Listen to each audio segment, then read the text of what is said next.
Assalamualaikum warahmatullahi wabarakatuh. Nama saya Alisha Najwa binti Muhammad Mazlan, nombor matrik 289013. Saya ingin menerangkan tentang kedudukan dan cabaran Undang-Undang Islam di Malaysia. Pengenalan. Sejarah menunjukkan bahawa orang telah cuba menggunakan akal fikiran mereka sendiri untuk membina pelbagai undang-undang dan peraturan dalam usaha untuk mengatur kehidupan mereka dengan lebih baik. Namun begitu kerana kapasiti inteleknya yang rendah, ia juga menyebabkan kelemahan dan kegagalan.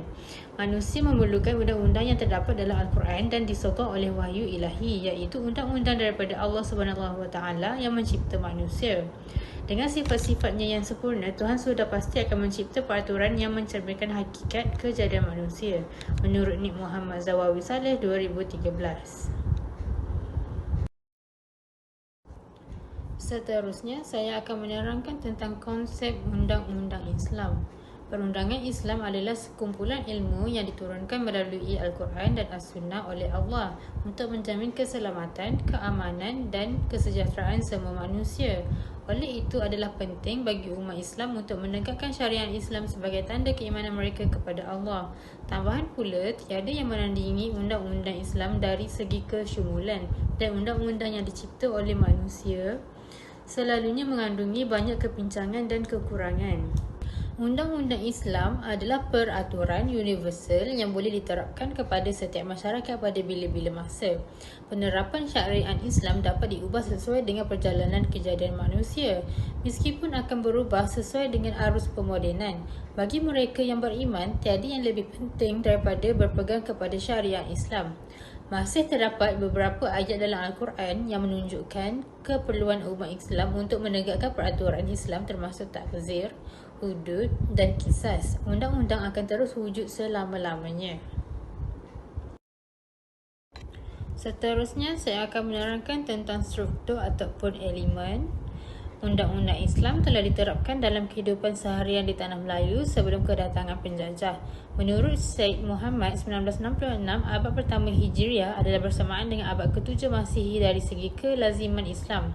Pendedahan ini berdasarkan catatan sejarah dari China yang menunjukkan kehadiran pedagang Arab Islam yang mendirikan dan tersebarnya Islam di Kedah dan Palembang. Kedua, penemuan batu bersurat Terengganu memberikan lebih banyak bukti tentang penubuhan undang-undang Islam di Tanah Melayu. Dokumen ini boleh dijadikan bukti bagi salah satu undang-undang hudud yang menghukum zina dengan 100 sebatan bagi orang yang sudah berkahwin dan mati dengan rejam bagi orang yang belum berkahwin. Dan akhir sekali, tulisan undang-undang yang berkuat kuasa di negeri-negeri Melayu seperti Undang-Undang Kanun Melaka yang telah dikenali sebagai Undang-Undang Melaka Muhammad Jaluli Abdul Rahman 1995 yang menjelaskan dengan jelas bahawa Undang-Undang Islam telah diterima dan sedang dilaksanakan.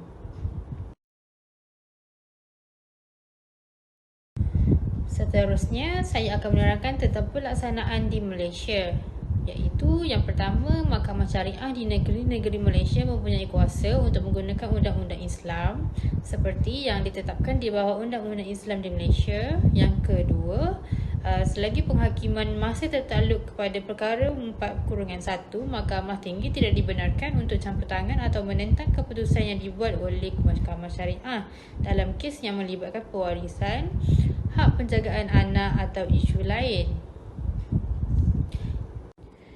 Yang ketiga, Perkara 2 Perlembagaan Malaysia memberikan kuasa untuk menggunakan undang-undang Islam dalam situasi yang berkaitan dengan jenayah, keluarga, harta benda dan kawasan lain dalam kawalan negeri.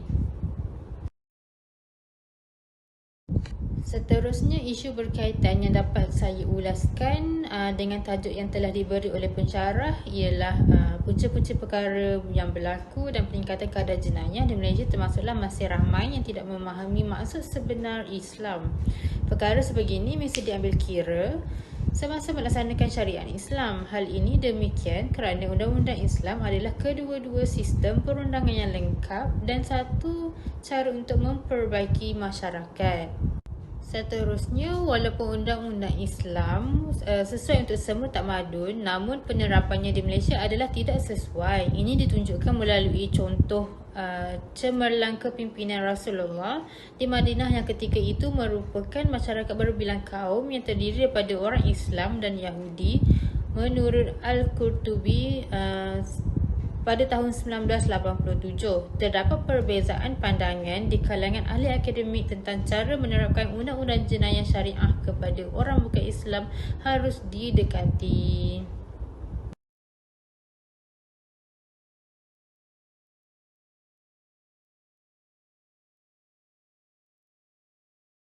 Seterusnya, saya akan menerangkan bahagian kekuatan dan kelemahan.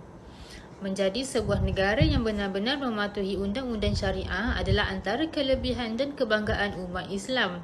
Namun begitu, ia masih kurang khususnya dalam bidang wakaf, zakat dan pentadbiran Baitul Mal. Isu tertentu masih belum dapat diselesaikan dan memberi peluang kepada rakyat Malaysia. Seterusnya, undang-undang keluarga Islam yang meliputi perkahwinan, penceraian, tuntutan fasakh, nafkah, faraid, hadanah dan lain-lain juga merupakan kekuatan umat Islam di Malaysia.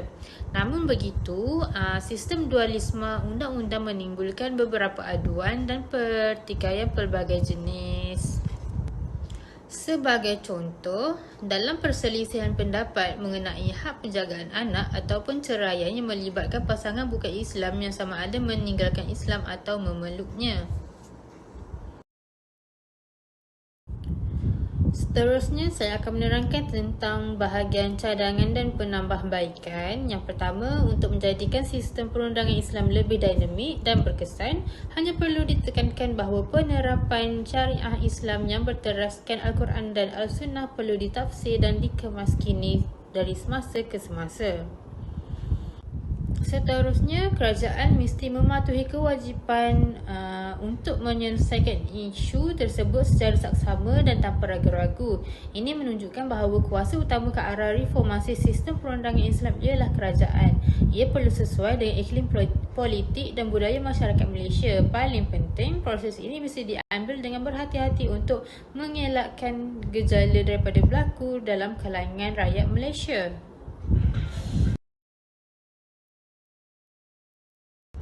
Akhir sekali, status Islam sebagai agama persekutuan yang ditubuhkan oleh perlembagaan menggalakkan idea bahawa undang-undang Islam terpakai untuk setiap aspek kehidupan di Malaysia. Walau bagaimanapun, kerana ia masih bergantung kepada sistem barat dan belum pada tahap pelaksanaan yang sempurna, ia masih tidak stabil dan terkekang. Walau bagaimanapun, ia tidak menafikan keperluan untuk mengikut undang-undang Islam yang sebenar. Justeru kemajuan Islam yang betul dan aman boleh dipengaruhi oleh penerapan syariah Islam. Sekian sahaja daripada saya. Terima kasih.